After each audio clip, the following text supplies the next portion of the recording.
Florida lifestyle for me is just kind of being out in the woods a lot and just hanging out with friends. No matter what we're doing, we're usually in the woods, and being outdoors is just like the main part of my life. And it just feels like home to me. It's just nice, peaceful, quiet, and there's nothing that really does that for me. Nothing that really gives my heart peace like just being in the middle of nowhere, just listening to nothing, no ambulance, no sirens, no car noises, just nothing but the wind blowing and the trees moving.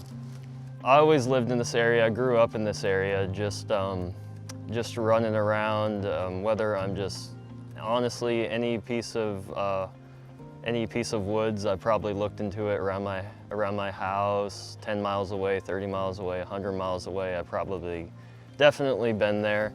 I would say my favorite place to look around is probably the Florida Everglades, just a very diverse group of animals there, and you can find pretty much anything in the world there when it comes to chameleons, crocodiles, alligators, snapping turtles, birds, fish, you name it, it's there, and it is probably dangerous.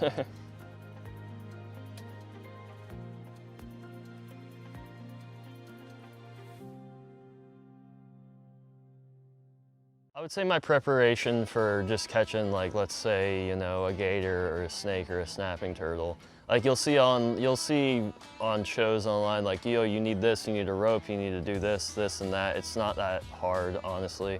Like for a gator, depending on how big it is, like if you have like a, you know, you have like a little 6-foot gator, you know, you just either throw a treble hook on his back when he's in the water, or you put a rope around his nose and you bring him in, and then you just bring him up on shore, tire him out by just walking around him and touching his tail, and then eventually you just jump on his back, and you grab his kind of like, he has these big like jaws and like big fat, and you just kind of grab that, and you just sit on his back, you tape him up, take him where you need to take him, whether if he's a nuisance, you just take him away.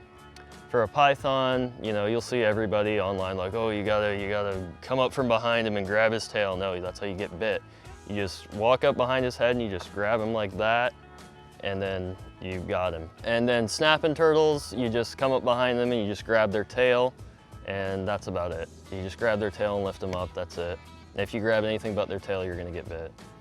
I would say nighttime is probably the best time to catch anything. Anything you see in the day and catch, you just got lucky. During the rainy season, it's the best time to go catch pythons.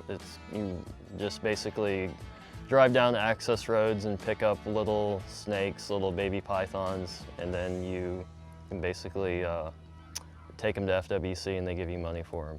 I would say the major hurdles that have put a big damp on my passion for wildlife is overbuilding in Florida. You look around and you see houses next to each other that look exactly the same for 300-400 acres. And what it took to build those houses is destroying millions of animals. And those are the same people that are bitching about the environment that live in those homes.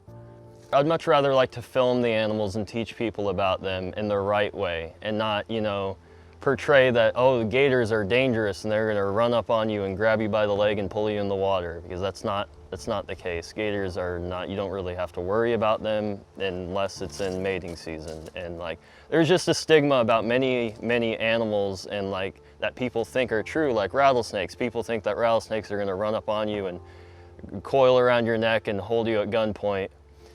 And that's not the case. That's not the case at all.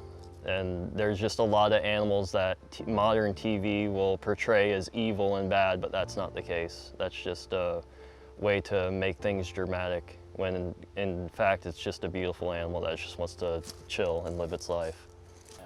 I would say 10 years from now, I see myself just, you know, like trying to save as much land as I can before people take it away. And they'll take away all of it until there's nothing left. And like, you can have your big cities, you can have Miami, you can have Orlando, you can have Jacksonville, but just like keep Florida, Florida.